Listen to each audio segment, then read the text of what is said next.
I'm Amanda, and this is Not Your Granny's Quilt Show.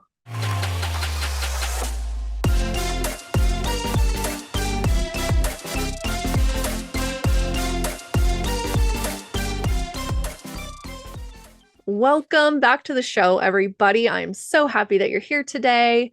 We've got a great guest. You're gonna love her. This is Teresa Fiehn Millies. I just want to make sure I say her name right.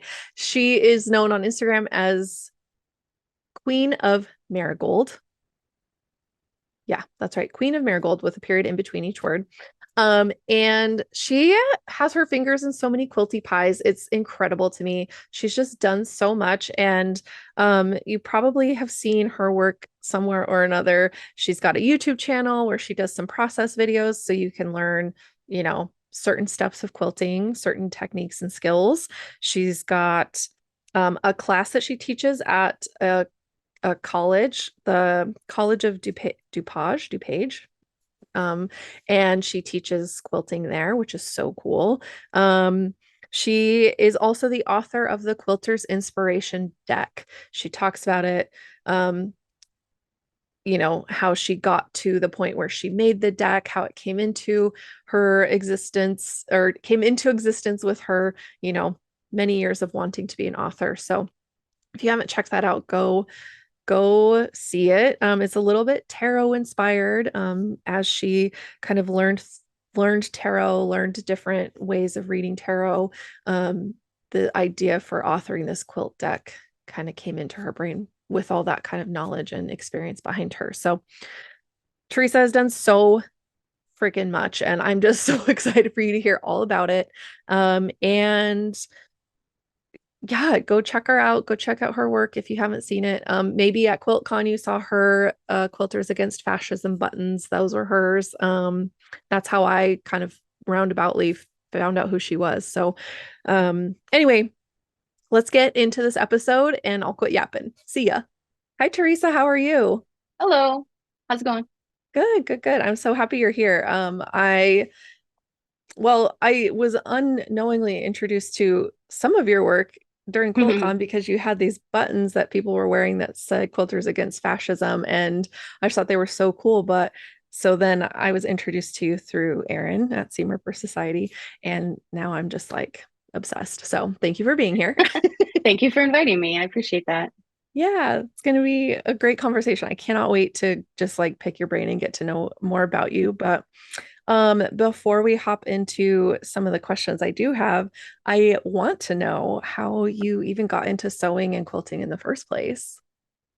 Well, I've been thinking about that since we first talked. I listened to a couple of your episodes Oh, and I realized you're going to ask me that question. I could not come up with like a succinct answer. we don't do Um, succinct here. right. If you want rambles, I'm your girl. Um, Same. it's, I mean, there's the obvious. My grandma quilted. Sure. There was always a sewing machine available and I was always curious about it. Hmm. I like figuring out the way things work, like not in a machine way, but like I want to know how this was put together and like Yeah. what mechanisms made this thing. So I Hmm. remember being a kid and like looking at clothes and thinking like, how did they have to shape this and then put it back together to make it do this thing? And I Yeah. was really curious about just the process of creating things with fabric. Hmm. Um, And I have, I think, four quilts that my grandma made me. And my mom is one of seven, four girls, three boys. And Wow. all four girls have like their designated craft. Hmm. My my aunt Donna made clothes. My grandma quilted. My aunt Sandra paints, Oh. and my mom does cross stitch. My aunt Lynette is really good at design, and all my Mm. uncles drew. And they were macho dudes, so they weren't going to touch fabric. But it Sure. was the '80s. But they would always draw, Mm. and everybody was super creative. So I was always around creative people. Um, I always identified as a writer. Mm. Like I remember I was hyperlexic. I taught myself to read and I started writing stories in like kindergarten, first grade. And Yeah. that was my thing always. I was not into art really as much as I was into writing. And then um the internet happened. So So I graduated high school in 2000, and I Okay. was an everyday journaler. I would write 10 pages a day, short stories, poetry, just constantly words coming out of me. And Hmm. then in like 2003, 2004, I started posting my poetry on DeviantArt. Do you remember Oh, DeviantArt? yeah. Uh-huh. And people started commenting on it. And that was like, oh, people have opinions. And then I just stopped writing, like, Wow. just stopped because it freaked me out.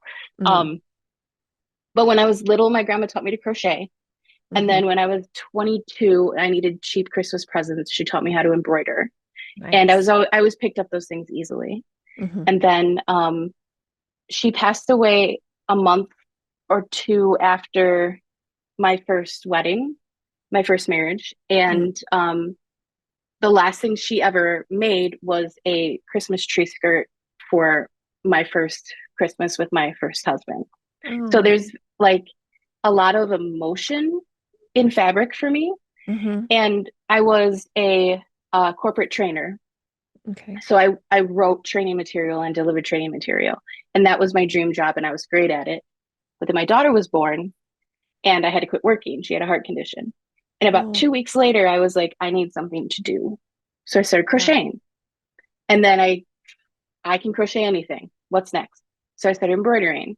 I can embroider anything. What's next? Hmm. So 2013 is when I started playing with fabric.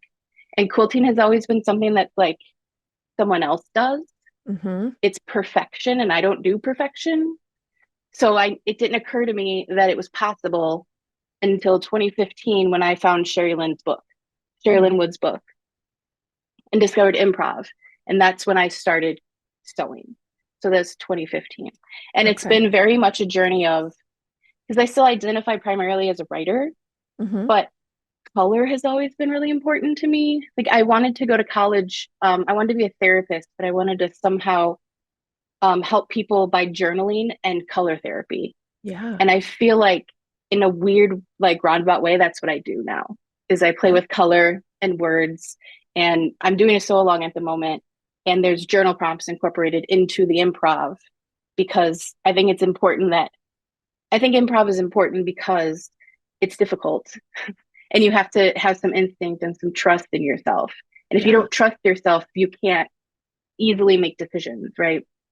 So the feelings of inadequacy that come up during improv are a perfect place to like develop where that comes from and why that happens and how to make it better.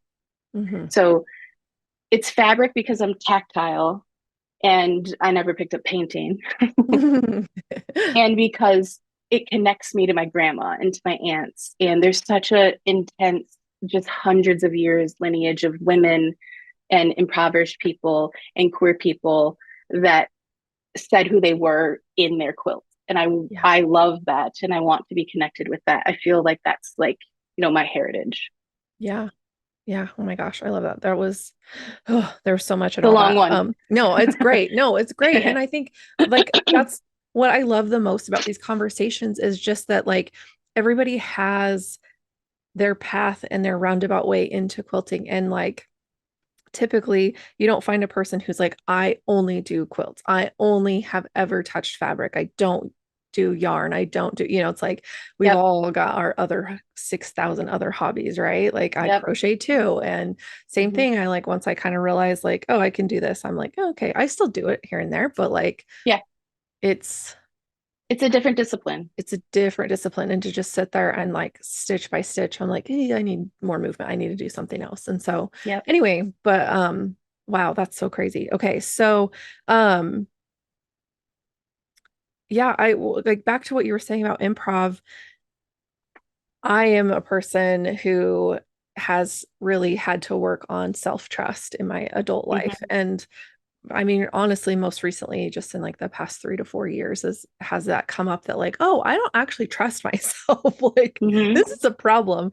And being Right. able to recognize all the ways that I self-sabotage, like not knowing. And I think like you saying that about improv, like hell yeah, I shy away from it because I'm like, "Ugh, I don't want to fuck up." And so Hmm.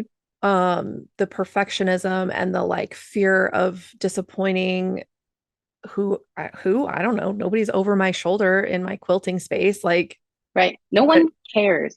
right. But there's always this like little chirpy voice that's like, you're gonna fuck that up and you Yep. better watch out. Like somebody's Yep. gonna think that's stupid and ugly. And so anyway, that's very interesting that you It's bring that up. prevalent and it's Yeah. painful. It's Yeah. painful. But if I feel like if you put yourself in safe, like what do they say about kids? Like they have to be given um safe, dangerous situations. Like they have to Hmm. be able to do something dangerous in a safe environment so that they Yes. can learn trust in themselves and their body. And I Right. feel like it's the same thing. You're Yeah. just playing with fabric. It's not real life, but you can sort of simulate what happens to you and the feelings that come up in real life and then stop and think, okay, whose voice is this in my head? Right. Because this isn't me. What is preventing me? Like what situation taught me that I can't just cut some fabric? Right. And everything I do has to be for everyone else's consumption. I can't just enjoy my time. Right. Yeah. Yeah. That's like That's my like, whole thing. That's my yeah. soapbox. Yeah. I mean, honestly, yeah, same. Like it because it is such a fight. And I think, yeah, I think especially girls too. And I don't know, like whatever. I can only speak from my own experience, but I think just like and seeing girls and having a sister and like having like talking to other like millennial women, like we were taught to not trust ourselves. Yeah, Like you need to defer to men. You need to like question everything that happens in your head because, well, you're a girl and you're kind of dumb and like, right. well, you're a Yep. girl and God uses you for evil. And like, I'm sorry, what? Like, I know just all these concepts that it's like, I know I my know. parents did not intentionally make me hate myself, but like the Yeah, religious rhetoric that we grew up with was like it's there. And it's prevalent too. yeah. Like, not, I can go on a religious tangent like any day, so Yeah. I won't go too hard. But I didn't grow up religious, but I Okay. was born in 1982, Mm. which means I was 18 when Britney Spears was saying she was a virgin. Hmm. And that was the most important thing about her. Not that she was Right. insanely talented No. and gorgeous and a businesswoman. It Right. was that, oh, it's okay. She's still pure. Right. And like the purity ring thing that was really big at the end of the millennium, Yeah. The Jonas there's Brothers. no, yes, that's exact. I just saw all three of them in my head. We do. Oh my God.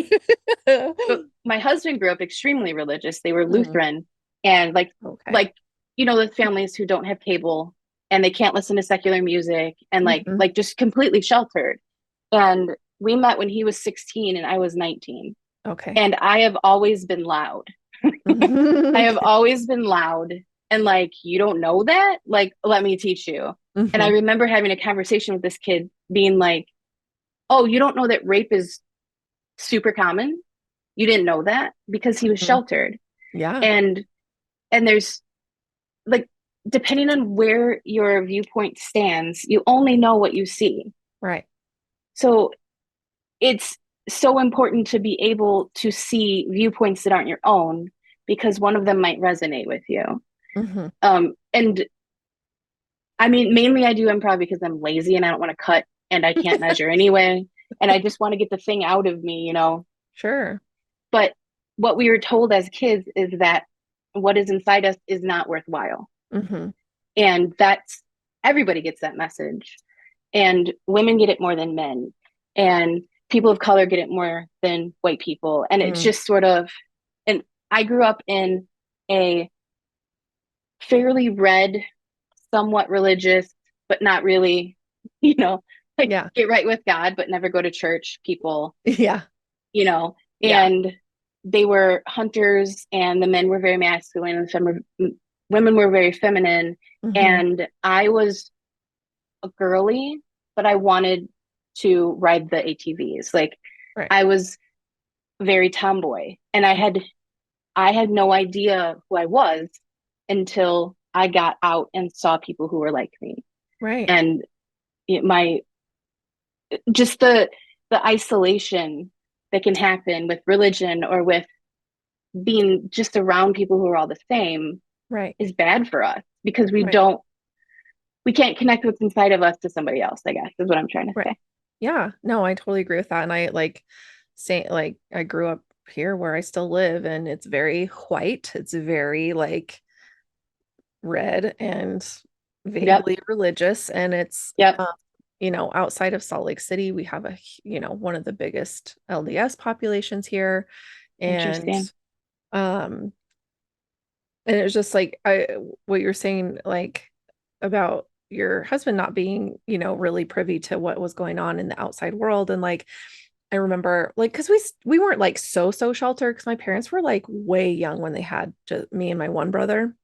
Hmm. We were they were like just out of high school, like fresh. And so they were still young. They had they were teenagers in the 80s. So like, like we grew up listening to like Journey and Queensryche and Yeah. like Sting and the Yeah. Police. And like I have this giant eclectic music taste now, which I'm so grateful for. But like, Yeah. so we could Same. listen to some stuff, but then like the line that would get drawn in the sand about certain things, I would be like, what the fuck? Like, Yeah. what? Like, why Um, is that where we're stopping? yeah, Like, yeah.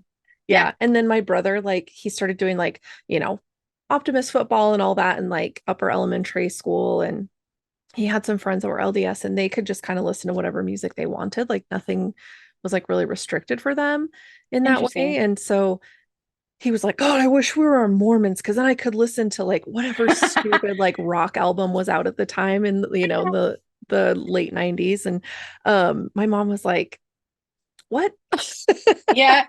He's I like, wish yeah, I was a because Mormon so I could be free. exactly. And I'm like, and now I'm like, that is just so funny. I wonder if he even That's remembers really saying that. Like, I interesting. doubt it, but it was just so funny, like the way that like other people are perceived. It's like he's experiencing this thing, this different way of kind of being raised outside of like our normal, you know, church experience and the people that we're normally around. Hmm. And it just brings like a different thing. Like, so he's thinking this religion's better because then he could listen to some different music that he really wanted to listen to that my parents were kind of like, no, not yet. Like, Yeah. and it's like 11 years old. Do you really need to be listening to that kind of music? But also like, Yeah. anyway, it's a whole thing, No, but I feel you. it's, Jeff had so much restriction and I had no restriction. My yeah. favorite movie as a 6-year-old was Dirty Dancing.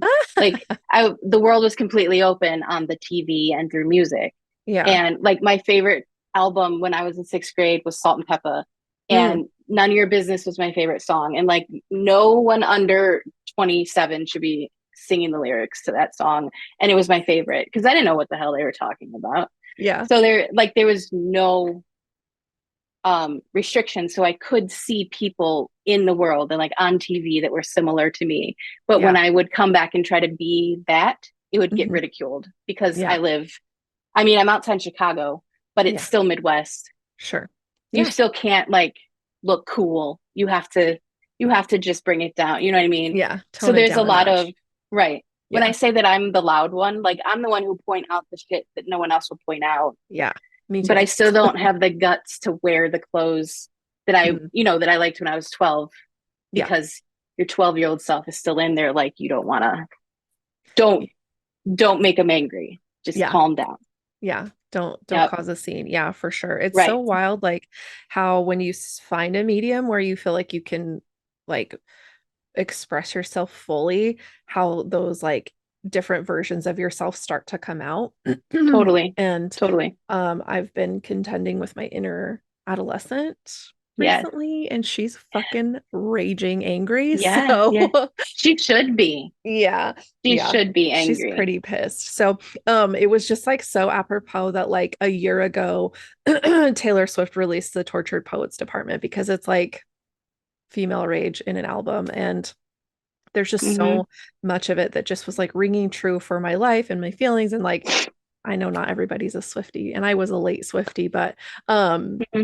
the just her the way that she was like, yeah, singing about just certain things and some of the lyrics. And anyway, it was just, Mm-hmm. it's been crazy. But anyway, so like I think it's so cool that like although you grew up with like all these different mediums of expressing art and expressing yourself, like finding a way with fabric and connecting back to your grandma, but also doing it like in a not granny way, right? Like, Yeah. and I think it's like, I know my show is called Not Your Granny's Quilt Show, but um I think to me, it's like a mindset of like, no, you must, like you were saying, it must be perfect. You must have perfect points. You must have the right quilting, because if it's not, then I'm going to tell you that your quilt is ugly or that it's a Yep. waste of thread or that you wasted your time.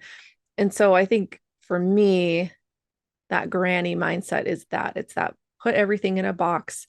And if it's not perfect, it's not worth it. Yep. No, I So totally get it. I love My that first approach. blog when I was crocheting, my first blog that I did, because I can't not be like, I made this thing. Everybody Yeah. look at what I made because we're Yeah. millennials and we have to, you know, we have to Yeah. present.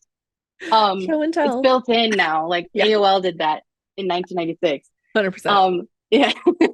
um, but my first blog was called Daisies for Violet. My daughter's name is Violet, and I made her a bunch of little crocheted daisies, so that was the name of Oh, the blog. But it was not your grandma's crochet or something like that. It was not your grandma's something. So when yeah. I saw the name of your podcast, I was like, I feel you.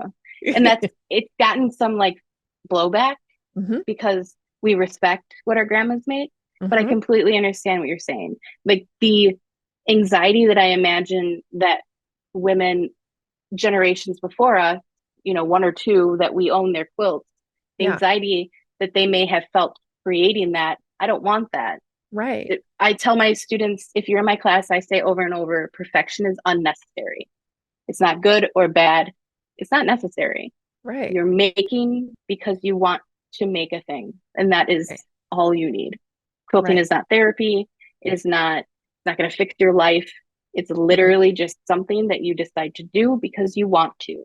And that hmm should be enough for us to spend the time to do that. Right. I want to is a good reason. Exactly. Like, I think that's part of it. The journey too is like realizing that because I want to, period, is enough. Like, that's That's full it. stop. Okay, great. Then do that. Absolutely. Like, you don't need to Yep. justify it. And again, as millennial women, it's like every hobby that I've ever had, I've tried to monetize because that's the Absolutely. mindset, right? Like, It's what you boss babe. do.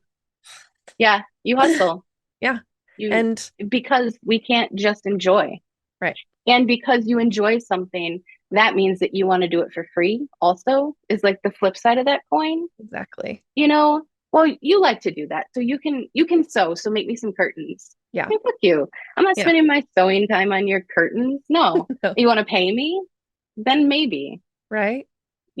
It's well, you like it, so just do it. No, No. you don't get to tell me how to spend my time. Yeah, exactly. I will not. And the thing is, like, if I'm excited about it and I offer, it's because I want to do that thing. But if you're Yep. like hounding me for something, and like, to be honest, I don't have anybody in my life who does this. So it's like really, but I've also been very like, I don't do this for free. Like, if I'm Right. doing it for free, it's because it's for me, or it's Yep. because I want to make something for someone because I was inspired and it makes me happy to think about making this to give to them. And Yep. it's like, every person in my life who has a baby, you get a quilt because that baby needs to be Absolutely. wrapped up and loved, and That's that right. quilt needs to be on the floor and getting dirty and used, because then they're going to look at it and be like, oh, my auntie loves me, Yep. That's I what I want. totally agree. I've made so many baby quilts and it's my favorite thing to do. And I will Yeah. never charge you for a baby quilt. But Yeah. if I make you a baby quilt, that is because like there is something sacred to Yes. giving a quilt to a baby. And I'm the auntie now. Yeah. That's my job. So that's what hmm I'm gonna do. Yeah. But if you Yeah. come back and you're like, well, I need a quilt for my living room. Like, well, I'm 50 an hour. Yeah. So Here's my you let me rates. know. Yeah. Right. Yeah. Here's my You rates. let me know. Here's how much fabric costs. Here's this. It's like, Expensive. yeah, it is. And Hmm. I, through having a business, have had to learn how to be very clear, like Hmm. upfront, and like tempering people's expectations. Cause I'll be like, well, I want this. I'm like, well, it's going to cost this. And they're like, well, wait, what? And I'm like, yeah, like That's what it you see costs. this and this and this and this, like, this is how much this time is going to take you. Like, this is the time that this is going to take. And then on top of that, I have to quilt it, and then I have to bind it. And then I have, Yep. it's like, it's not Yep. just like, oh, she'll just sit and sew it. It's like, no, that quilt is going to take me 60 hours. Yep. Like, I don't know what you want from me, Right. So Right. It's but highly skilled labor. it is. It That's what is. I think. It's highly skilled labor. Right. And the amount of time that I've spent the last 14 years sewing and crocheting and quilting and hand sewing, and my spine is ruined.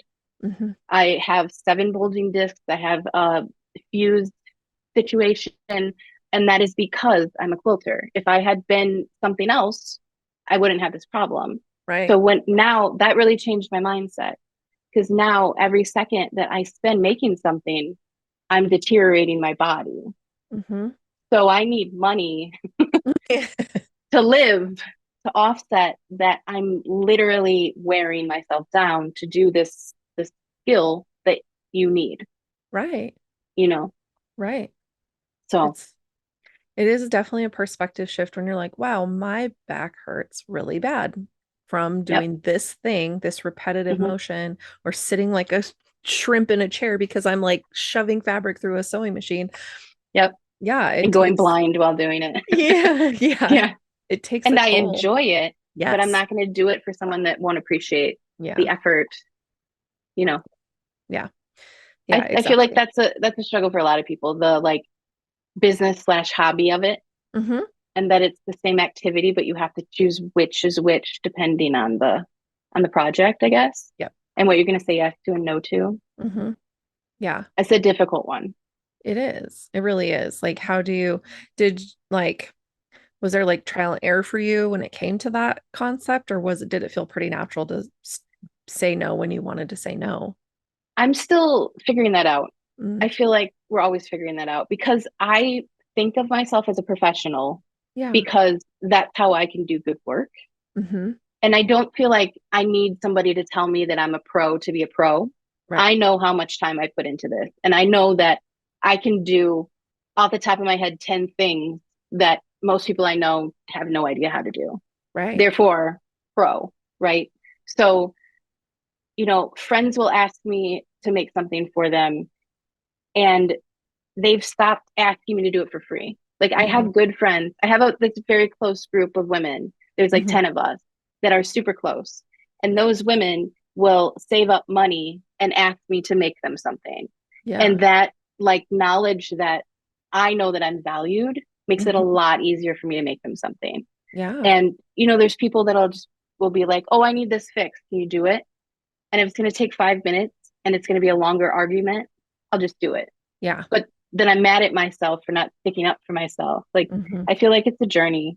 Hmm. And if I'm like working on something like for my sew along, that is part because I want to participate and because it was an idea I had I want to do.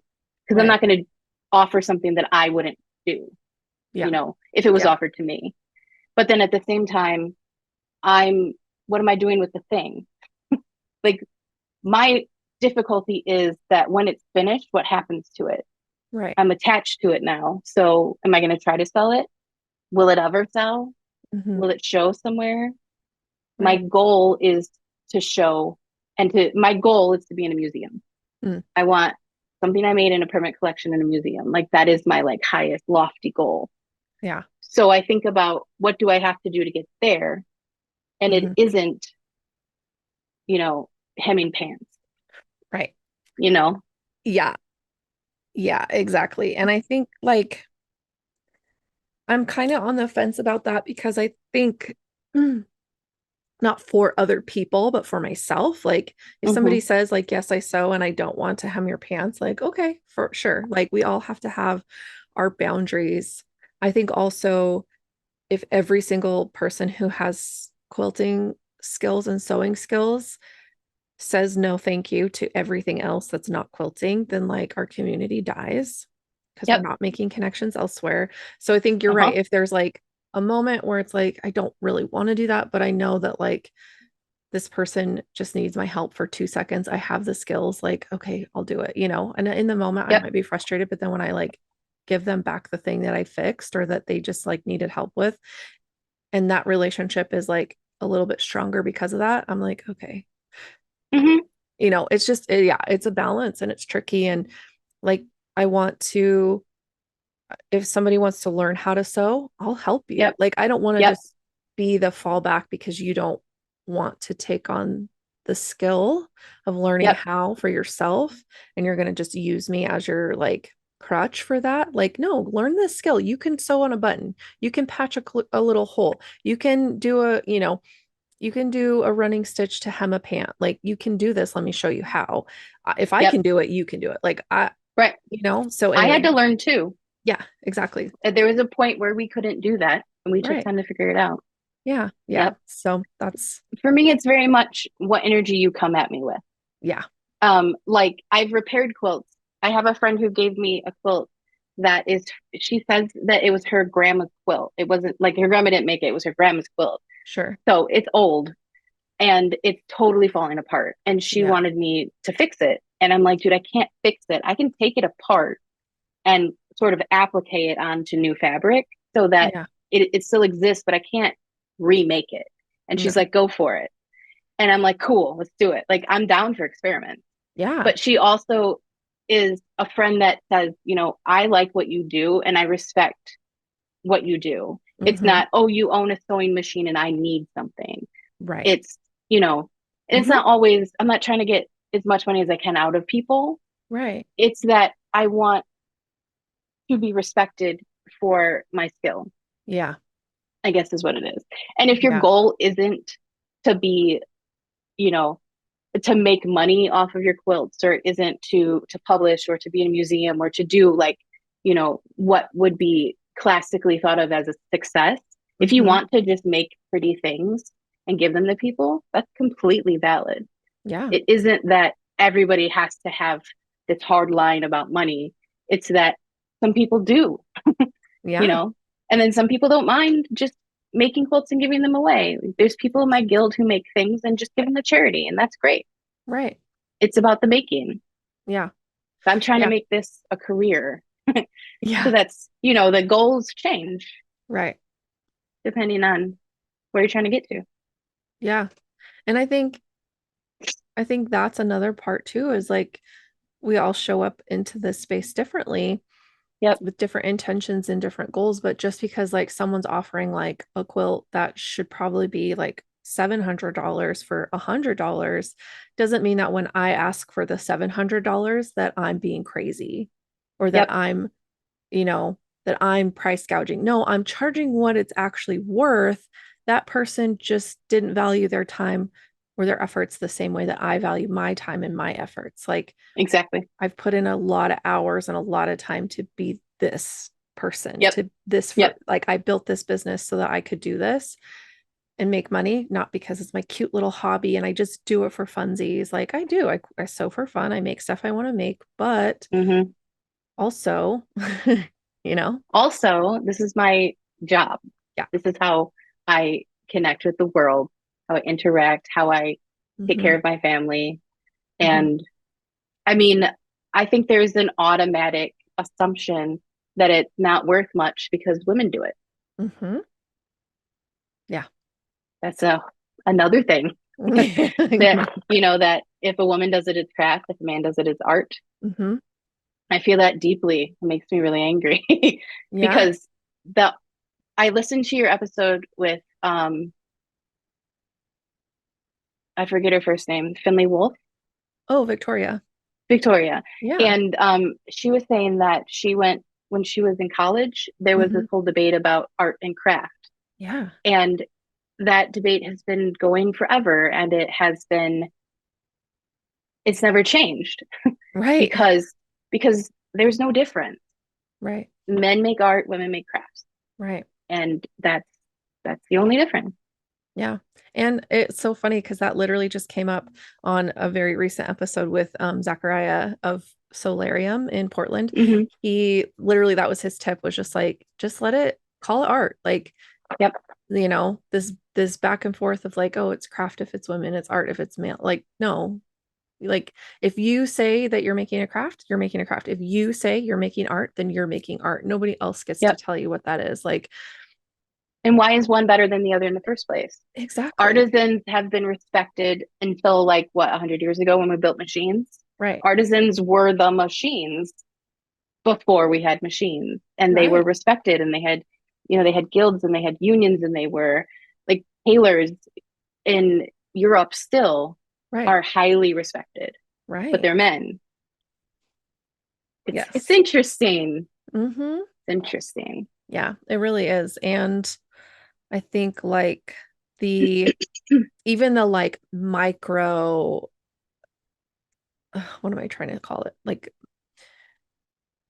the kind of like, I don't want to call it microaggression because that's not what it is. Maybe it is against our own selves of like even other The quilters, internalized, the internalized, like, yeah, like split arguments of like yep, then nitpicking each other's quilting to be like, well, that's not a real quilt. It's like, well, excuse me, it's got 3 layers and it's held together with some it's got stitching. thread. Like, It's a what? quilt. That's all there is. Exactly. Like, Yeah. it's sandwiched and it's stitched together. Like, I don't, it's a quilt, like, Yeah. period, you know? Yeah. And so I think that nitpicky of like infighting, I guess it feels like of Mm-hmm. like, oh, your quilting isn't good enough. It's like, okay. And again, it's that granny mindset of like, it has to be a certain way or it's not valid. It's like, just because that's how you experienced the world when you were this age doesn't mean that that's how I'm experiencing the world at this age. Like, Yep.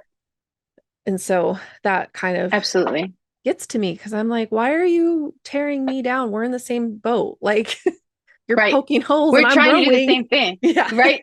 Yeah. Like we're Yep. all getting to the goal of a finished product that we wanted to make, a finished quilt. And, Mhm. you know, I don't know. It just, And sharing it with your community should feel good. yeah. It shouldn't be a critique. It should be, look at this beautiful thing that I made. And your friends say, yes, that's a beautiful thing. Not, oh, your corner's a little weird and that doesn't match up. And Yeah. the people that do that are the people who do that to themselves. Hmm. That's what I realized. Like the major turning point in my life was people who criticize are just using their internal dialogue on you. And uh, I teach at a community college, Yeah. and most of the women that I teach are grandmothers. They're like Yeah. already stereotypical quilters in age, and they don't quilt. And a lot of them come in feeling shame that they don't quilt because they're at an age where women quilt. And I'm like, wait, why is that built in already? You know, Right. and it's constantly like, oh, I'm not very good at this. I'm not very good. I'm like, well, you've been here 20 minutes. I don't know why you expect to be good at it. And Yeah. that's all I do as a teacher is like hold this here and cut is like 10% of it. And 90% of it is why are you being so hard on yourself? Hmm. You don't have to be so hard on yourself. Hmm. And the younger people, when I was training, I trained for a very large bank. We were the online bill pay, and I helped write the manuals. I would get a class. I'd get 30 people for 3 weeks. I would teach them their job and I would send them into the world. Hmm. And the youngest person I ever had was 18. And the oldest, she told me she was 72.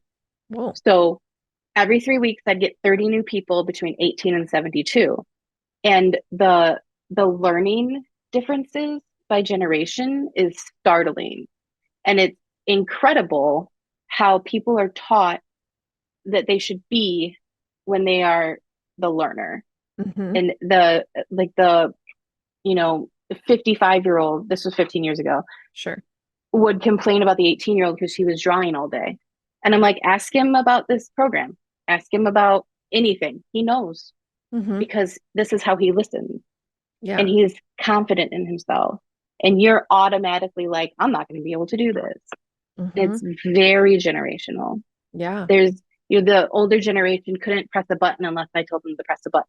And the younger ones were like already in and not waiting for me.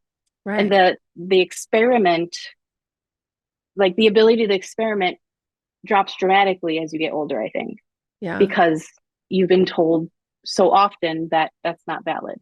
Yeah. And you should always be allowed, you should always allow yourself to try new things and to do new things, you Hmm. know?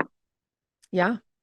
Yeah, for sure. And I mean, I taught elementary school, so I had, boatloads of kids all the time, but it was easier to get them to switch into like the more open, Mm-hmm. open curiosity mindset of like, well, but what happens if we do this? And they're like, well, I don't know. And I'm like, this is where you mess up. This is the space where you're allowed to mess up because then that helps us figure out the solution. If you Yep. never get anything wrong, then you're not learning. And they were like, oh.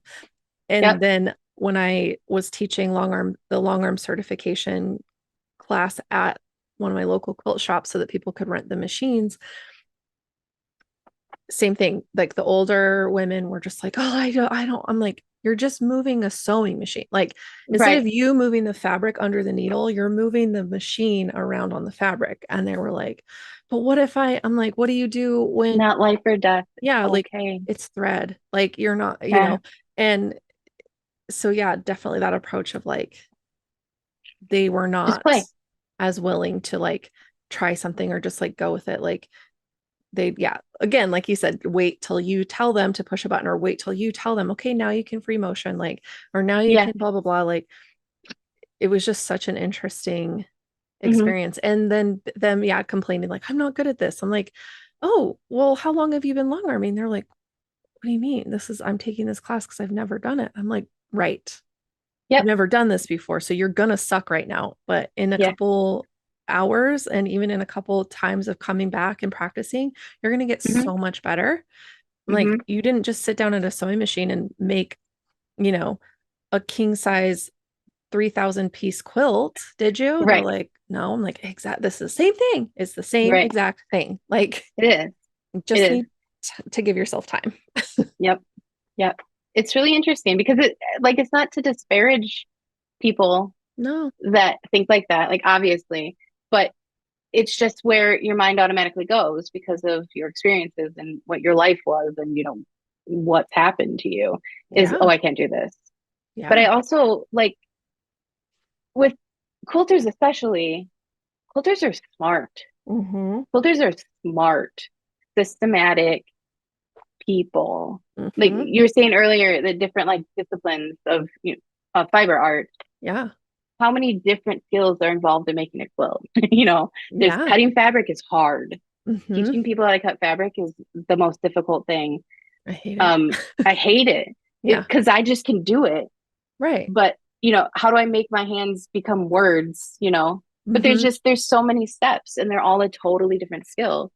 So if you're someone that decides that this looks interesting to you, then you're someone who likes the challenge. You're Mm-hmm. someone that can figure out a system. Like you're automatically a smart person. The Yeah. amount of quilters that are also teachers, I swear, is like 75%.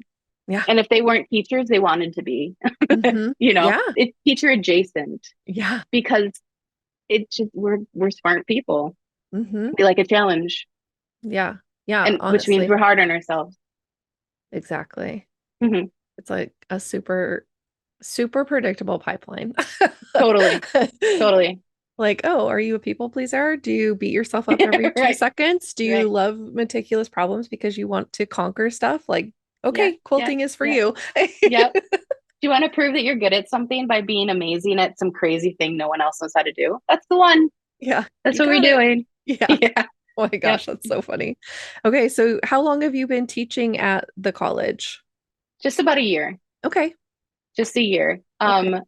I I applied and it took them 6 months to get back to me. Oh, whoa. And I totally forgot I even applied. It was one I of was gonna those say, did you things. feel ghosted? But if you didn't remember, then No, no. I totally forgot because I always have so many things going on because everything Yeah. looks interesting. So I try everything, Yeah. but I Yeah. like it. It's fun. I teach a really basic start to finish quilt class Mm-hmm. that they wanted me to do in 4 weeks, and that was Mm-hmm. not possible. So I did it in 5 weeks. It still wasn't possible. So I finally convinced them to break it up into a piecing class and a quilting class Oh yeah, smart. starting in spring. So I'm really looking forward to giving them more time Yeah. because they need more time to just get past the feelings of inadequacy and Mm-hmm. just try. You can't just rush through. No. I, like people who already know how to quilt and you're teaching them a technique, that's fine. But Right. I had 8 people in my first class and 4 of them didn't own a sewing machine. Oh my So it was gosh. like beginner. Yeah. I did a hexie class, which was fun. Just like an hour and a half of this is how you fold onto a hexie. Yeah. I'm teaching tarot there this summer, which Ooh. I'm looking forward to, which is gonna be fun. But I Yeah. really just I feel comfortable in front of a room, Mm-hmm. and it's the only thing that I know that I'm good at, that I'm sure that I'm good at, is that I can break down complex information into simple things Hmm. and then make them metaphors that you can understand. That's Yeah. always just been sort of my talent. Yeah. It's like a superpower as a teacher because not everybody's going to understand the technical terminology. But then if you can break it down and make it relatable, then they can go, oh my God, okay, great. And I Mm-hmm. think that speaks to also the difference in teaching and learning in our current environment, like, or in this time, because talking about the older learners, like they can learn, they really absolutely can. They just have a mental block, but they were also raised in classrooms where you sat quietly. You didn't raise a fuss. You didn't get to hands-on play, like unless you were in a very Mm-hmm. specific environment. Most public schools were just like very rigid. And if you don't learn the traditional algorithm for everything, Right. or Then read you're and just not regurgitate, valid. right, then you're just not smart. Whereas Mm-hmm. now, as we are learning more about learning and learning more about developmental stages in children, it's like there are so many other ways to access learning. Yep. And the whole world has opened up for so many people because now they can access the material and the content that they couldn't before. And Mm-hmm. so it's just like allowing ourselves as educators, as teachers in whatever environment, to bring that in and say, it's okay. There's a path for you to get to this end result. Like, we're going to Right. still get to the answer to this end result. Your path just might look a little different than that person sitting right next to you. Right. And that's And it's okay. not a value judgment. Right. No, Right. there's no judgment on it. It doesn't make you different, like different in a bad way. You just have a different brain because you're a unique person. You're your Right. own human being who has your own life experiences, your own filters on things, like exactly like why we all have a way different, not always way different, but just like a different path and journey into quilting. Like, Yep. we didn't all just wake up one day and go, I'm going to start quilting. And then we just started, right? It's like there's always some kind of gateway craft or Crochet is the gateway drug into quilting is crochet or knitting. yeah, Yep. 100%. Yeah. It's like, oh, I could make this with fabric. Yeah. It would be a solid color if I just bought fabric. Yeah, Yeah. exactly. Yeah. So I No, I feel totally that. agree. But I love that you Yep. get to teach that because I think that's so fun. Like, I really that's like one of my goals is to be in the education space again, as far as like Mm-hmm. teaching, yeah, like piecing classes or teaching long arming, and if Mm-hmm. that's the next step kind of thing. But I don't really think we have anything like that here around here. So anyway, I Bummer. haven't really looked I just into got it either. lucky. Yeah, Yeah. that's so It cool. was always my goal. I really loved training and it was systematic. I'm very good at like I have a flowchart brain. I Hmm. can if this then that black and white thinker. Hmm. Um and I I understand that some people are language driven and some people are visual driven and I'm like right split in the middle. So Hmm. I'm good at being like, "Oh, you need a flow chart." And like, "Oh, I need to make this a bullet point for you," you know. Yeah. Um and it was always my dream to get back in front of a classroom with a whiteboard behind me. And like I don't even care what I'm talking about. I just that's how I can connect with people. And I Yeah. love hanging out with women who are older than me. Hmm. I love it. They Me have too. so much wisdom and Hmm. so much, and they're just like, my kids are 10 and 13. Mm. And two women in my last class, their kids were like 20 and 25. So it's just like kind of a glimpse into the future, you know? Yeah. Yeah. And they're there for community. They're Hmm. not just there to learn. They know about sewing bees and they've seen those pictures of all the women around the quilt. And we Yeah. all long for that Hmm. connection with other women, I think. Yeah. And that does it for me for sure. Is sitting Yeah. on a table or being like, oh, well, turn it this way and then fold this, that's how you do the binding. And like, Hmm. oh, it looks so weird. Like, it's fine. Your next one will look better. Yeah. And being someone that's valued in that space is like, Hmm. it makes me really happy. Yeah. Yeah, definitely. It's it's it's validating too, because I think again, we're like coming into this craft that's like historically and kind of typically, for older women. But then if you're younger coming into that space, it's like, oh, they're looking down their nose at me, or like they're judging my choices or whatever. And sometimes it very much is that way. but Yeah. there's also a huge community of women who aren't that way. And so Yep. finding them and hanging on to them for dear life, and showing them I value what you do. I'm just Hmm. also going to do things with my twist as well. And like we can learn from each other. And I think that that's like such a, like you were saying, that's such a sacred space to be in with somebody. That is such a like Hmm. precious thing to share with another person, where you can be in a safe, dangerous spot, right? Like Yep. we're gonna Absolutely. we're gonna try these new things together, but you're safe. I've got you. And Yep. maybe they've got ideas, or they're teaching you something. It's like, oh, and I know that if I try it and fail, I can show them my failure and be like, but look how much better I got when I tried it again. And they're gonna Hmm. cheer you on. It's like Hmm.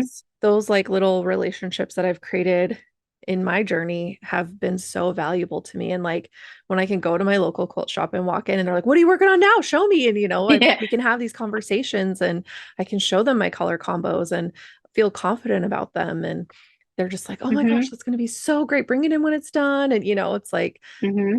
that feels really Artists cool. need other artists. Yeah. Artists need to be in community with other artists. Yeah. People who Yeah. think in the same like visual space that they think in. Hmm. Yeah, It's absolutely. it's it's necessary. It's absolutely necessary. Yeah, it's like, you got those artist collectives where it's like painters and potters and all these different other types of medium. It's like put textile in there too, because there's so much Yep. value in that as well. But it's like, I don't know, I'm sure there's spaces that do it. I just, again, I'm in this weird spot where it's like there is a lot of art, there is a lot of kind of, I'm in like a blue bubble, Hmm. but I don't necessarily know that like fiber arts is like in that as space as well. So it's just like Yeah. another area where hopefully I could try to bridge that gap somehow. But Yep. anyway, Yeah. enough Same. about me.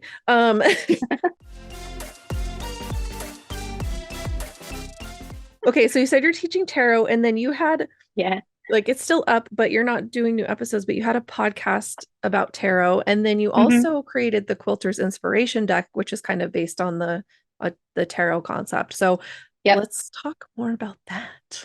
Sure. Um, Tarot and fabric really ran side by side for me. Okay. Um, I mean, I got my first tarot deck as a goth in the 90s from Hot Topic. I'm Yes. like we all did Yeah. the basic RWS. Um, but I have you heard of Reiki? Do you know what Reiki is? Mhm. Yeah. I got Reiki certified, and Oh, suddenly I could feel the energy in crystals, and yeah. I thought maybe cards might make more sense now. And I never learned cards. I just always kind of appreciated them because I didn't want to read the book. Like Yeah. my whole thing, I've never really taken an art class. Yeah. I've always just played, and I don't like to go start to finish on something. If I need a skill, I'll go find it. If I'm Hmm. trying to make something and I don't know how to do something, I'll go figure it out. But I'm not going to start to finish literally anything. So Right. I couldn't read a tarot book to read tarot. But it occurred to me that they're just pictures, and those pictures say things if you aren't immediately blocked that this is something you should learn. Hmm. So the like quilting and tarot were both like, well, this is an established concept that you have to learn. And Right. at the same time, I was like, no, I don't. I can just do it. It's Yeah. fine. I'll just figure it out. You Yeah. know. So it was very run alongside the two. So I don't read cards often anymore, but Mhm. there's still very much like I read intuitively if I pull a card and I just look at what it is on the picture and I can connect it with other, systems and things. And that's how I teach it is intuitively. And the the card deck, it's yeah, of course I have it right here. It's the inspiration, Quilter's Yes. inspiration deck. The original name was Inspiration Oracle. Okay. I went to a class on Madeline Island in September of 22. And it was amazing. We had three very, very talented instructors. And in the morning, they would each give us a lecture on the same concept. So Hmm. there was one morning that was on color. And it was Sarah Bond, Maria Schell, and Sujata Shah. And they are three drastically different quilters. And they gave the same lecture totally differently. right? Yeah. So Maria Shell has this system that she uses, and Sujata Shah says that she's never used a color wheel. She just picks colors she likes. Hmm. And they're just such drastic systems, and they both work. And Right. that opened me up to like, oh, there isn't one way. Like Mm-mm. for sure there isn't one way. So what if there was no way? And we were quilting for a week, and like midway through the second day I was like, I'm overlooking at all this shit. Like I don't know what I'm doing. I've tried this, I've seen this color too much. Like it was just too much information. And I Yeah. called Sujata over, and I was like, I don't know what I'm doing. I have too many colors and I'm just overwhelmed. And I feel like I used to understand this, but I don't anymore. And she said, oh, well, show me something, show me your first quilt. And I showed her, and she was like, oh, that's perfect. That's color. That's how you should do color. She's like, oh, honey, you just forgot. Just sit down, close your eyes, and just remember. And she walked away. And I was like, hell yeah, I like her. And I Yeah. did. I sat down, I closed my eyes, and I was like, what is closest to me and not all of this influence? Yeah. And I was like, oh, this is just like layers that Hmm. have been like everything else, right? So what if Right. we just peel back the layers? And I'm like, it's not that serious. I don't have to make hard decisions every single time. I just need a shape. Yeah. So I started looking around the room, and everybody, there's quilt books everywhere. So I'm like, I wish I could pull a card and it would tell me what to do. So I grabbed the quilt book and I would flip to a page and like, okay, that is predominantly blue. Somebody use blue. Hmm. So towards the end, Sujata and I started talking, and I was explaining to her how that was all I needed. Like I didn't talk to a teacher again all week, because that's all I needed was somebody to say, you already know this, you have this confidence. Right.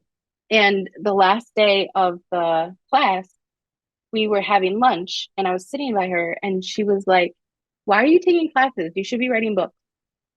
And I was like, Like, I'm what? sorry, what? Who are you What? talking to? Excuse me? Yeah. Yeah. I'm like, you don't know. Like, I've always wanted to be a writer since I was in kindergarten. That was what Yeah. I wanted to be. I wanted to be a writer.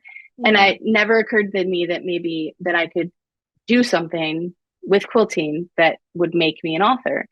And I really took that to heart. That meant a lot to me. And I went home, and on the way home, I started getting sick. And then once I got home, I was very sick. Oh And then the no. next day, I was positive for COVID. Oh, So I got it rough. I was in bed for like 5 weeks. oh my But in gosh. those 5 weeks, I was thinking about that idea, and I had my iPad and I drew all these cards. So Yeah. the idea simply is that when you are overwhelmed by decisions and you pull a card, it will point you in a direction.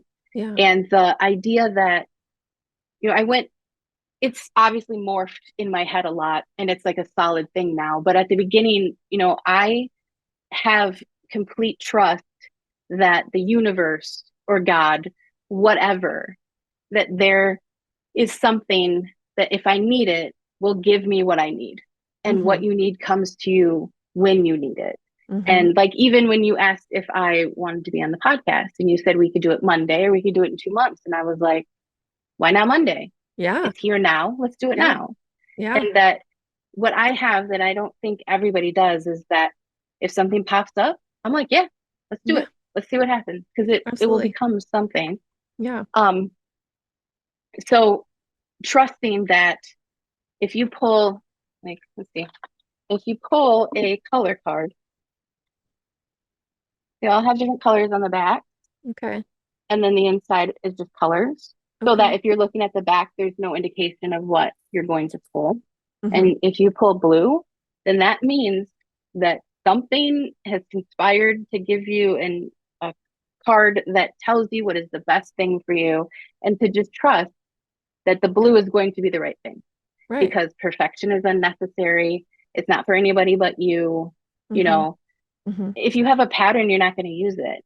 But if you're purely just like, I need to get something off of my chest, I have to make something. Yeah. And I have these three colors that I love, but I can't decide between these fabrics. Like, even there's numbers, Hmm. like how many colors are you going to even use? And then you Oh. can pull all the colors. There's my original deck had less, like there's where'd it go? Quilting pattern. I didn't have this in my original deck, but it's in this Okay. one Okay. because I hand quilt. I don't use it. So it was cool to work with the publishing company to say, well, this is the thing that quilters might need. Because I Hmm. purely made the first one just so that I could use it. And then I brought it to Guild and they were like, I want this. Yeah. You should try to actually do something with this. And then like there's blocks. Okay. So if I just want to sew and I need Hmm. to get some energy out, I'll pull a block and I'll pull a color and I'll pull a color theory. And then I have all the elements that I need to make something. Yeah. And the sew along that I'm doing now and the way that I like to teach these is I give everybody the same prompts. And Hmm. then we see how drastically different all of those interpretations are. And it's Right. cool to see that, I made a thing that feels like me because I was just given a little bit of information, like, creativity within limitation. You're given the Hmm. limitations to see what you Sure. can do, Sure. but that mine isn't correct and yours isn't correct. And like just to have that little like tweak Hmm. of like everything is equally beautiful Right. is a nice like perspective shift. Right.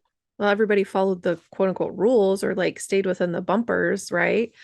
Mm-hmm. But everybody's path choices, like visual stimulation, it's all different. So It's like, all different. yeah, I love And the way that. that you interpret things is different from the way the next person interprets. And even Right. like if I pull blue and I literally have no blue, it's Hmm. just the card. The card does not care Yeah. The if you card use has, the card or not. right. It has Yeah. no opinion. Right. I love Yep. that. Like, it's like completely morally like ambiguous. There's absolutely no swing one way or the other to pulling Yep. a card. Like, if Hmm. it makes Yep. you feel some type of way, that's 100% you. That's not the card. Right. It's just a card, it's like Yep. an animate object for all intents and purposes. But talk about like literally a callback to someone being like, why don't you trust yourself? Like Hmm. for Sujasa to sit there and be like, you have it, just close your eyes and remember. It's like, Yeah. It was great. right. It was I do. incredible. Yeah. Mhm. And just to like the larger idea that like we have what we need all within us. It's just how deeply is it buried? Yep. And Yep. the And answer what mechanisms do you have protecting it? exactly. That inner critic, the perfectionist, Mhm. there's so many parts that are guarding the sensitive parts for good reason, but Sure. it's the sensitive part that we need to be who we are. Right. It's the like, thank you so much for keeping me safe. Now move out of the way. I need to Hmm. access this. Yep, absolutely. Yeah, that's so cool. And for somebody to just like see you and say, you should write a freaking book when that's all you've ever wanted since you were a That's all little I've ever tiny wanted to do. baby. And like, Yep. and then to be able to put your words into fabric, which is another step in like you're still authoring just in a different way and you're still Hmm. putting your words out there and ugh, I just love all of it. It just like it keeps giving I'm me really proud of goosebumps. it. It's it's the most like serendipitous thing. It just Hmm. happened and it just worked because I looked for this. I'm like, Hmm. surely someone has made something like this, and it did not exist Yeah. at all. Yeah. And so I started using tarot cards. And, if I pull the emperor, it's mostly red. So I use Hmm. red.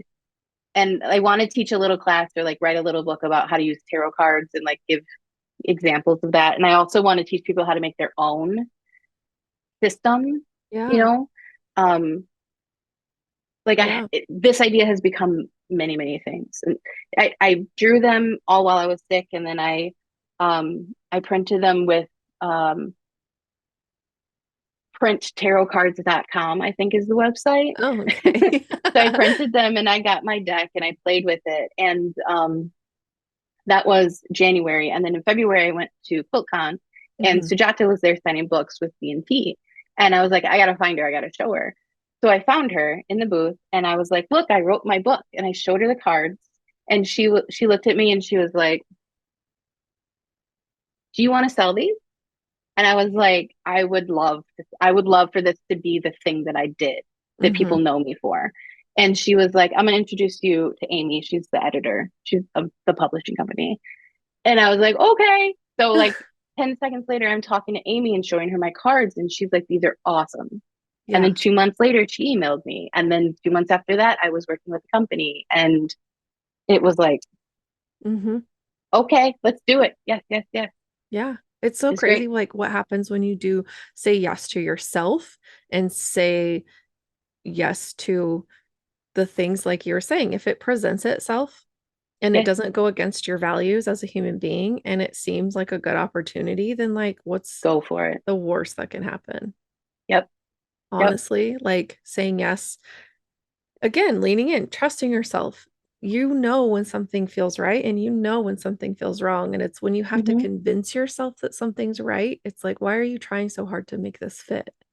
You Right, shouldn't have to work that hard for something that is right for you. And like right. it takes work, obviously. Like you had to design the cards, you had to Yeah. write it up, you had to like create it with, you know, obviously you had your intention, but you had to make it usable and translate that all. Like that's a lot of work.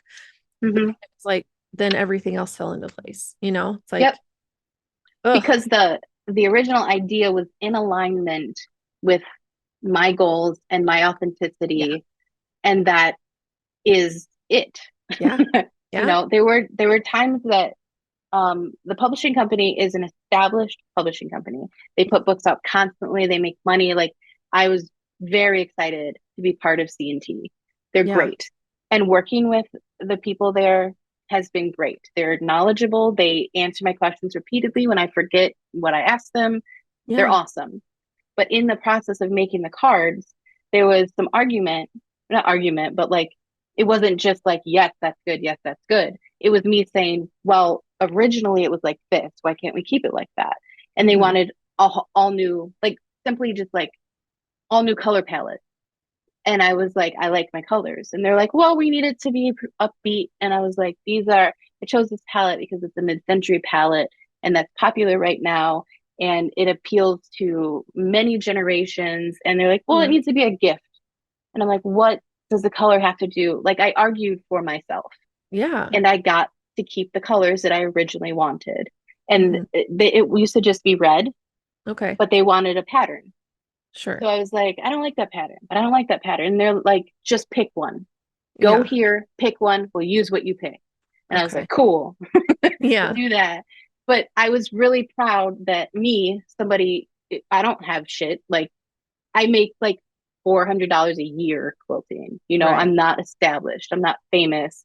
I right, just was like, you liked what I had though. hmm, And yeah. what was wrong with that? Right. Like you said yes to me when it looked like this. Why are you suddenly throwing a no at me? Like Right, where's the disconnect? Yeah. right. And I feel like I felt like I was being horrible to them and Hmm. I was asking so much and I was being a petulant child. And I had to keep reminding myself that I'm the creator and I Right. get to say how I feel about what I made. And Right. it was just really empowering that I could have those conversations with people who are professionals in this industry Right. and still stick to who I know I am. Right. And in those conversations, it can be scary because that's when those like old voices can come in and you start hearing that like you're just being a child. You need to, Mm-hmm. you need to make them happy. It's like, no, they need to make me happy. Like, because if Yeah. I'm not happy, they don't get this thing from me. Like Yeah. our agreement is null and void if they don't make me happy. And not to say that like it needs to be contentious or nasty, but just in that like Not at all. standing in your own power, standing in your own like ownership of your own self and what you created out of your brain, out of your ideas, like Mm-hmm. there's Just know that that has value, yeah, I guess like is all I'm saying. yeah, Is to say, no, I have a feeling about this or I have an opinion about this doesn't mean it doesn't equate to you being difficult. right. It's another Right. thing we've been told our whole lives is if we don't immediately agree, we're difficult.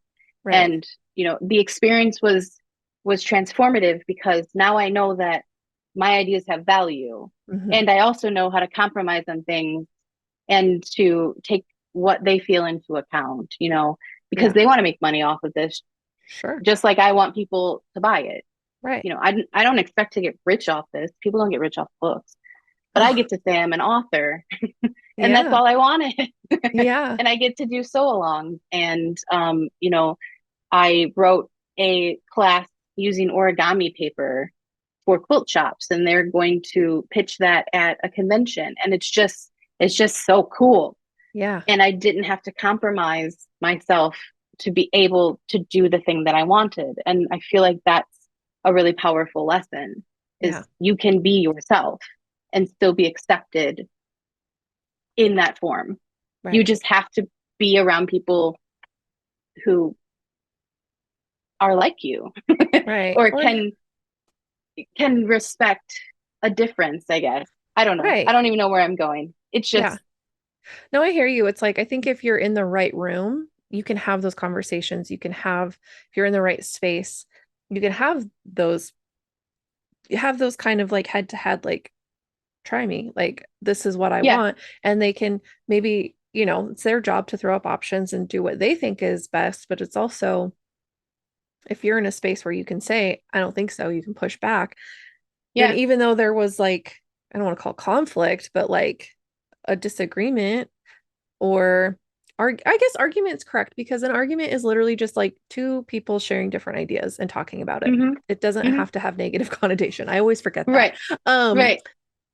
It wasn't a but fight. right, it It wasn't was a just fight. two different opinions. It was a conversation, right? So Yeah. yeah, sharing your reasoning and them sharing their reasoning, that back and forth. So if they can withstand that and not be like, no, we're going to overpower you and we're going to do what we want or else, Mhm. like, then that's the right place to be in. Like, Right. because we all have different opinions, we all have different views and perspectives and reasons. And if you're in a place where you can respectfully share that and have that conversation, then it doesn't mean that you're in the wrong place just because they have questions or have other ideas. Like, Right. they're spitballing just as much as you're spitballing, you know? Exactly. Right. Once I realized that, I was like, "Oh, we're just talking." Yeah. And if it's a deal breaker that I don't want to change the colors, then I shouldn't be here. Then Right. this wasn't the time or whatever. Right.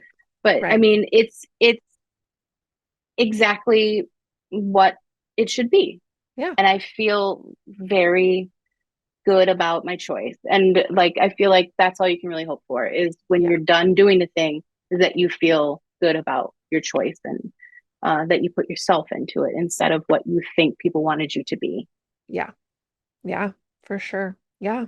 It's it's a tricky lesson and it's something that, like, I think unfortunately has to get kind of brought up and faced multiple times to really solidify, because I think too it's that automatic, like, oh no, I'm Yep. getting pushback, that must mean I'm bad, or like, yeah, anyway.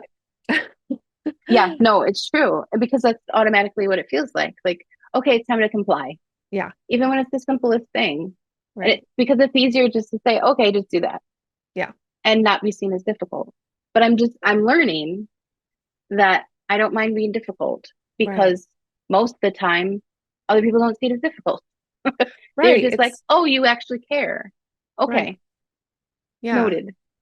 Yeah. And it's like it's triggering something else entirely to be challenged. Then yeah, like, oh, I'm a full grown woman with my own backbone, like I can stand up to this. And yeah, that difficult label is just there for Hmm. controlling me.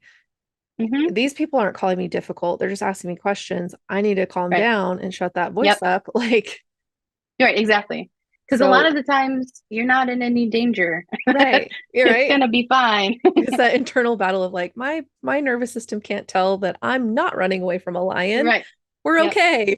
Yep. So it's just It's the same interesting. thing. It's the same Yeah. thing. Picking colors and like jumping off a plane. Yeah, yeah. Same nervous system fired up. Same stress response. It's Yep. fine. It's Oh my okay. God. We're all built like this now. There's nothing we can do about it. Right? Take a walk. It's fine. Yeah, Oh my right. God. Well, so that's so cool though. And again, like, when when you can when you can lean in and trust yourself and you can listen to yourself and stand up for yourself in a space that, It's like, really important. yeah, it's those exercises again, and like learning that you can trust yourself, that you are trustworthy and that you are your best advocate and You are the person who's going to protect you, Right. that's like such a valuable life thing to be able to carry with you and to express to the people around you just by doing the things. Like you're not doing it specifically for them, but seeing that from a woman that you respect and care about and that it worked out, it's like, oh my gosh, okay, I can do that too. Like Right. the reminder Right. and not in a way of like you're doing your life wrong, but just like, oh yeah, I forget that Yeah. I can say stuff that I like and don't Right. like and that And I I can have autonomy. yeah, yeah, that Yeah. autonomy piece, right? Oh my God. Yeah. I've Oh, always been like that, I think. My like internal critic is like, you need to relax, you need to yeah, calm down, you need to quit saying what you think all the time because I am my own special interest. Like I have a psych degree. yeah. I'm very interested in how the brain works and how my brain works and how creativity works. And I'm extremely self-reflective and like self-discovery and creative practice is really important to me. So I Hmm. have to remember that I understand myself better than most people understand themselves. Yes. So my overreaction becomes like, oh, that's because this happened when I was 10 and that reinforced it and this reinforced it. And like the person doesn't matter. Right. It's that I can see all of these mechanisms in place. Right. So the what I had to learn wasn't that I need to stick up for myself. It's that I need to think of the person in front of me as someone who also has a valid opinion. Right. Like with the publishing company, um, my initial thing is like, if you don't do it my way, I'm out. And Right. I didn't say that, but in my mind, I was like, I don't want this to not be mine. Right. And my husband was like, well, they need it to be theirs too. So by you compromising, it doesn't mean that you failed and it doesn't mean that you're wrong. You're not admitting defeat. It's that they have experiences that you don't have Right. and they understand things that you don't have. So maybe they will bring things that you didn't think of. And I was like, Mhm. oh, you're right. That's what collaboration is. Yeah. I Like, can do that. The thing yeah. that they said that I didn't think of was these cards, mood cards. Oh. So each card has a mood, and there's no direction other than like, can you make a sad quilt? What would that look like to you? And I was like, that is genius. I Yeah. love these. I haven't played with them yet because I'm kind of nervous about it, Ooh. but Mm, they're cool don't you stuff. think that your word art though is kind of that Hmm. already? Yeah, probably. I don't know. I have lots of feelings about words and quilts, Mm-hmm. and I don't feel like I've made anything yet that was truly what I wanted it to be, Mm. because my practice is so much play that I Mm-hmm. don't have a like complete idea of what it's going to be when it's done. So because I don't have that fixed, I can't say yes, I've done that. I've Okay. been reading this book about it's just called Creativity. It's by Robert Fritz that came out in like 1991. Mhm. And in the book he was saying that um like creativity is not there to cure you or to heal you or to make you better. It's not your therapy. You create simply because you have to, because Mhm. we're driven to create and because you want to see the thing that's in your mind in the world. And Mhm. that is all there is, and that is valid. And you don't know if you've succeeded unless you have an end result that you're working towards. And that's when I realized that I don't feel like I'm making things that are me because I'm not positive of what the end result is. Mm. So like I just read that a couple weeks ago. So that's still like moving around in my system. Yeah. Um, because the practice, the play of it is so sacred to me. But Mhm. I feel like in order to feel like someone who's making the art that they want to make, that I have to start thinking about what the end product is going to end up being. Sure. This one here, it says, I wish to belong to myself. Mm. And I made that one because like phrases just will pop in my head or something will really stick out like in a podcast or something. I love Ram Dass. He says Yeah. amazing things like Mhm. um the goal is to become nobody. And that Yeah. just like constantly like rolls because it's so beautiful and it makes Mhm. perfect sense. But then I think about, well, what does it look like around those words? And what colors enhance those words? And do I want it to be like desolate or do I want it to be maximalist? Because I love both of those things, you Mm-hmm. know? So for this one, I just had the words and I had my first self-printed deck and I pulled the green and the blue, or no, the green and the orange and the churn dash. Is Mm-hmm. that a churn dash? The square? I forget. I It doesn't think matter. I have a so. picture on Instagram somewhere. I Yeah. think so too. I don't remember. But I just had the color and that shape. And I was like, okay, that'll work. And then I just Yeah. made it. Mm-hmm. And like, I couldn't tell you what one has to do with the other, but I Okay. have faith that because I was thinking those words while I was pulling the cards, that the energy was in my hands and the cards that came out were the ones that wanted to exist. You know what I Yeah. mean? Mm-hmm. Like that like giving up of needing to know everything, I think Yeah. is cool too. Mm-hmm. Um, I don't even know if I answered your question. Yeah. No, I think you did. I think It's all because very you're philosophical in here. I love it. Um, yeah, and I think too sometimes, you can be in a space of like you just have this phrase in your head and it's not necessarily there's no like certain feelings attached to it or mood attached to it necessarily. You just know you want to make something that says that Hmm. versus like I'm angry, I'm looking for a way to express this anger, like what can come from this? Like it's not made with a specific feeling in mind. So that Right. makes sense too. Like I was just Hmm. curious if you had felt that when you felt anything specific when you were making those, or if it was like you said, just a result of like just playing around with a phrase that gets caught in Hmm. your head. And That was repeating. yeah. Yeah. I have another one that's similar that I made it the same way and it um I don't owe you shit. Yeah. So it's like the same sentiment. I Mm-hmm. want to belong to myself and I don't owe you shit. But one is like internal and one is external. Yeah. And it felt like the flip side of it. And that one is orange and red. Okay. And I forget the shape on that one, but that one is also one of my favorites because I don't I don't think about how big I want the blocks to be. I don't Yeah. measure anything. I don't think about how big it's going to end up being. I make all those decisions as I'm making it.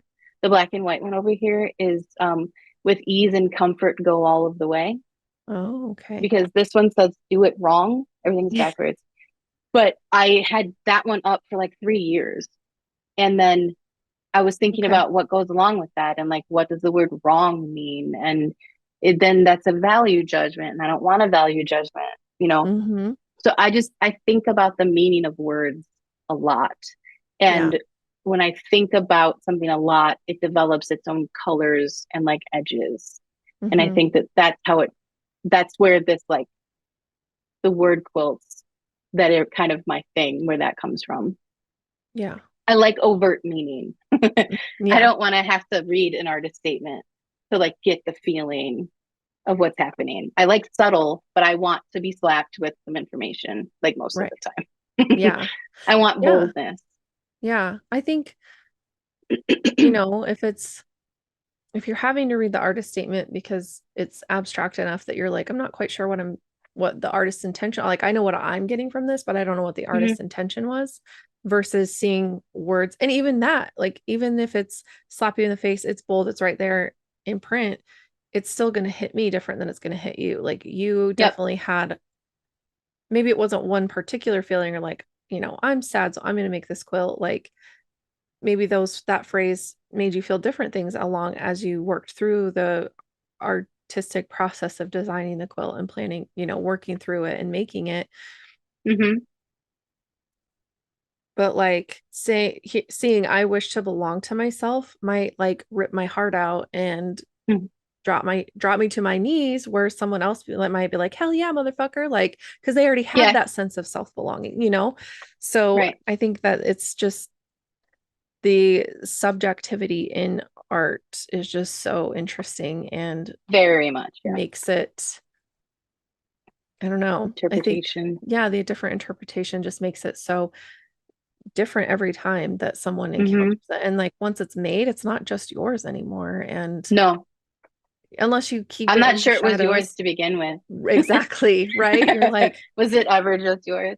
right. Right. Unless you I keep mean, it in most the of mine are, shadows. yeah, most of mine are just sitting in a Tupperware bin because I don't have anywhere to show them, Hmm. and I've never shown them, but I want to, so they Yeah. stay safe, you know. Yeah. Um, like I don't I like reading an artist statement to Hmm. see if what I felt is what they were intending, you Yeah. know. Yeah. But it's just cool to see how different interpretations can be. And if Hmm. you see something that I don't see, and like just Hmm. experiences, like the way that I teach tarot is the same way that I experience art. Is if Yeah. you pull a card, your personal experiences are going to color what you see in that card Hmm. versus what I would see in that card. You know, the chakra system. Yeah. If you know the chakra system, I am not a scholar by any means, but I know the colors. So when I see red, I think about grounding and rooting. And Hmm. people see red and they think of like red lingerie, or they think of like their abusive dad who was angry all the time that wore red shirts to work. And like, Yeah. just that's why being given a color and a shape is so powerful, because you immediately, as humans, we start pattern matching and we can see this connects to this thing, Hmm. and it's a completely different story for everybody. And Yeah. like that, like I get chills. Think that is the only reason that like I want people to see what I make, because I want to see what they see and like what those reflections are Hmm. as people, as humans, as beings that have experiences. Because it's just so interesting how different Yeah. we all are and how similar at the same time. Yeah. Yeah. It's that like finding those commonalities that like demystifies perceived boundaries or perceived like brick walls in the way of connecting to another person. And Yep. it can be really hard It, sometimes because some people are just fucking annoying and yeah. their lack of self-awareness is like Hmm. you Makes it's my not life hard. right. It's like, okay, at what point do you just walk away because it's like I don't have the energy to like deal with your shit and my shit. Like Yep. but like I don't know. Yeah. Anyway. You just Um walk away. You yeah, just walk away. just walk You away. just retrieve your energy. Yeah. You don't have the capacity. You don't have the capacity. You Right. don't have to take care of everybody. No. Somebody No. else will do it, obviously, because they Yeah. need it. Someone will do it. Someone will show up that wants that. Yeah. Yeah, exactly. And again, if it's like if you're that person is meant to be in your life in a stronger capacity, like it will happen. You just or like same with like a business collaboration or whatever. It's like Yeah. if you leave yourself open and you start trusting yourself and saying yes to yourself more, then those things just tend to kind of show up more. So it's kind of Yep. an interesting practice, but Hmm. oh my Totally agree. gosh. Okay, well, I have loved chatting with you. I Mhm. could yap all day long. That's why I'm a Yes. I professional mean, yapper. yes, yes, yes. I've Same. turned my yapping into professional job. It's fine. Can't tell me I talk too much. Like, That's right. I got a microphone. Let's do yeah. it. Look, I got a microphone. I talk all I want. Yeah, it's my favorite when people tell me I talk too much on my podcast. I'm like, well, excuse me, Barbara. Like, My name is on this shit. What do you yeah, want? like, I'm sorry, this is my podcast. Yeah, Anyway, that's that's awesome. silly. But anyway, so I know we've like talked about a lot of cool things and some themes kind of popped out, but do you have like a tip or piece of advice to like make a sound bite, if you will, like for our listeners? um, I mean, my biggest tip is fuck them. You do you. Yeah, That's my soundbite. I love Fuck it. them. If they're not for you, they're not for you. Hmm. I have found, like, I used to do a lot of little art shows and booths, and Hmm. I would be like, okay, owls are popular. I'm gonna make a bunch of owls. Hmm. I think we all did that when we were starting out. Like, this is the Yeah. thing that's gonna sell. I know how to do a skill, and I will make the thing that will sell, and it will sell, and they never sell.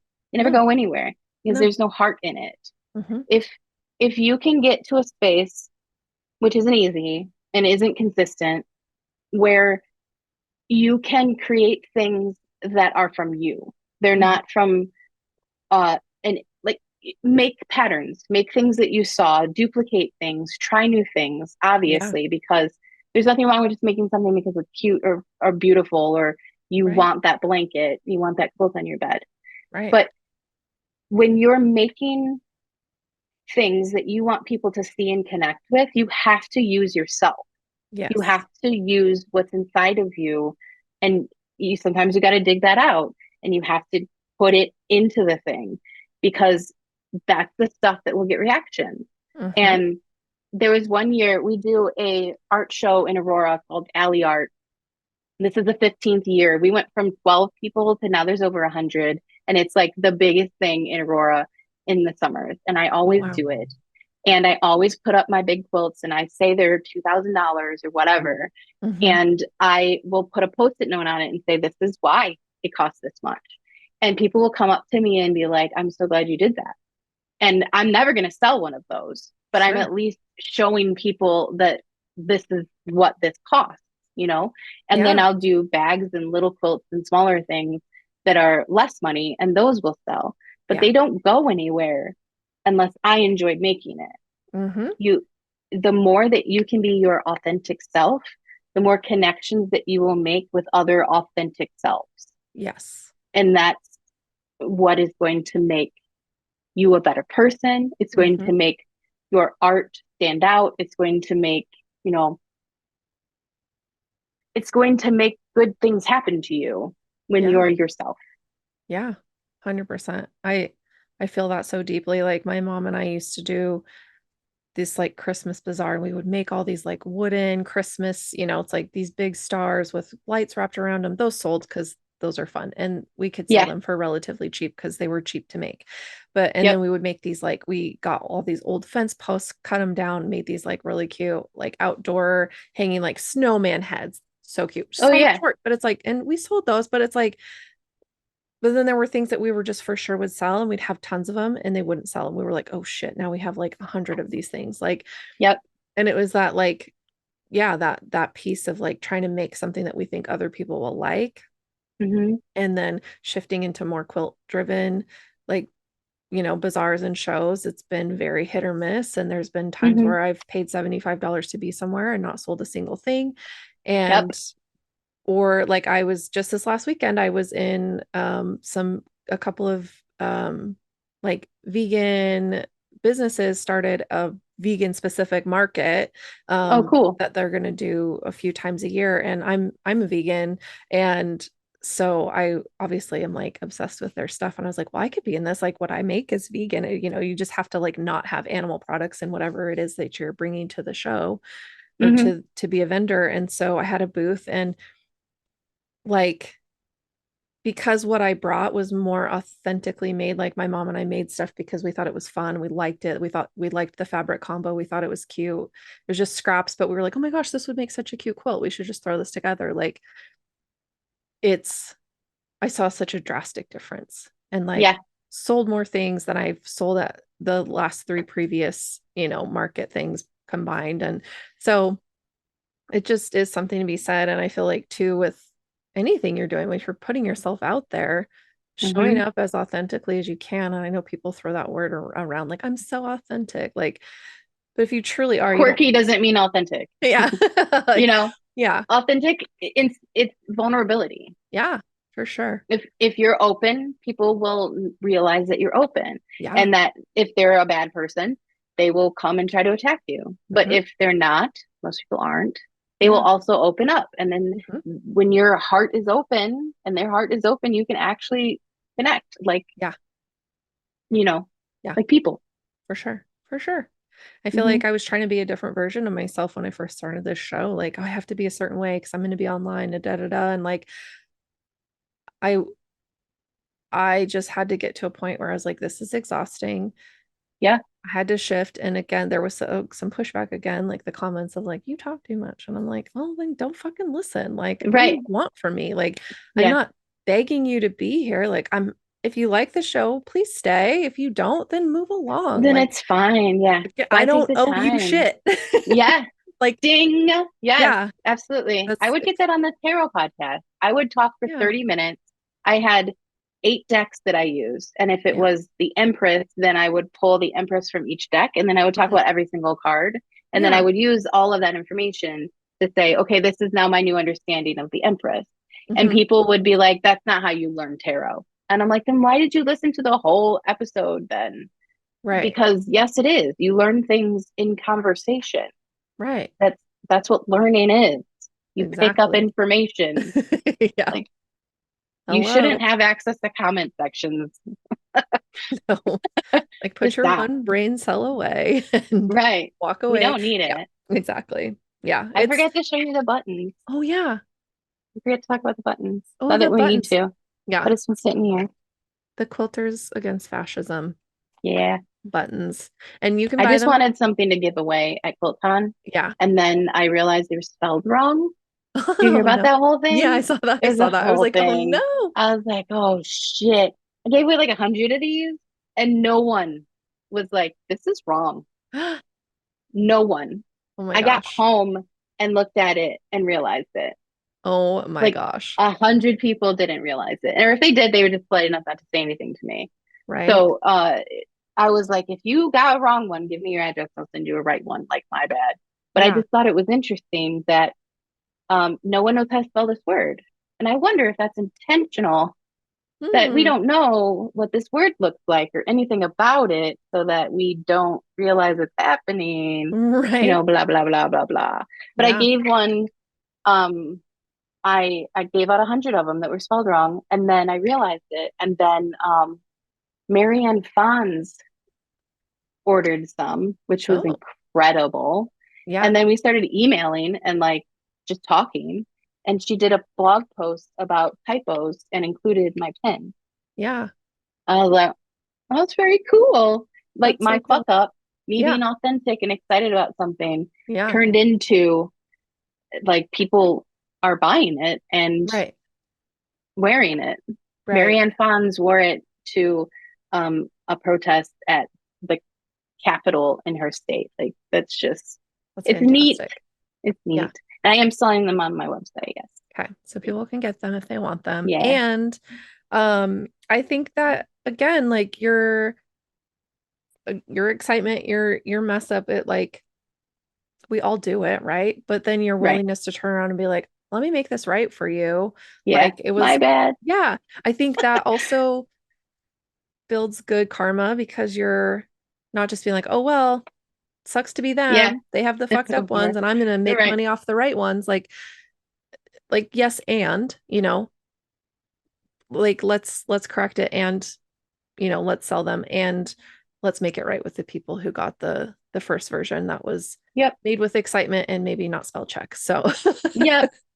Canva did not tell me it was wrong. That's Canva's bitches. fault. Canva. Not in there. I bet Canva can spell communism though.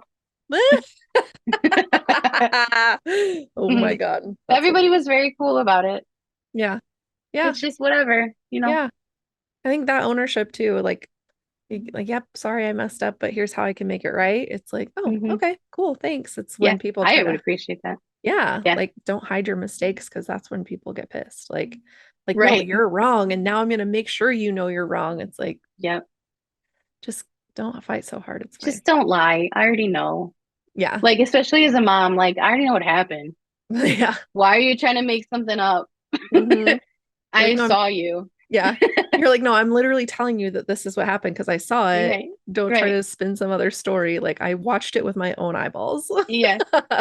Yeah. You have chocolate all over your face, my friend. You Yeah. definitely ate the bunny. Okay. I'm not stupid. Oh my God. So funny. Well, thank you again so much for being here. I've just loved this chat. And again, I could Me chat all too. day with you. So thank you so much. And if people don't know already, they can get to you on Instagram at queen.of.marigold. Yep. And I'll link it in the show notes. And then you Thank have you. a website. So from your Instagram, like they can get to like your Everything's there. Yeah. links and I'm everything. all over the place. I have a Substack, I have a YouTube, I have a website, Okay. and the website has links to everything. I experiment with lots of stuff, so I have lots of stuff. Yeah. I have a link tree, obviously, and you can use that and get all over the place. It's Okay. teresafiehnmillies.com. Okay. Yep. Perfect. Well, I will But put I'm that in the show active notes as on, well. cool. You're active Thank you. on Instagram. Instagram. Yeah. Perfect. If you need Okay. to talk to me, I will answer. Yeah, same. I'm like perpetually online. Just DM Yeah. me. It's fine. I'm right here. I'm right here. Yeah, I'm for not sure. going anywhere. I'm too established. Hmm. Oh, okay. Well, great. Yep. Thank you. And Thank you. yeah, thanks again. Thank you for having me.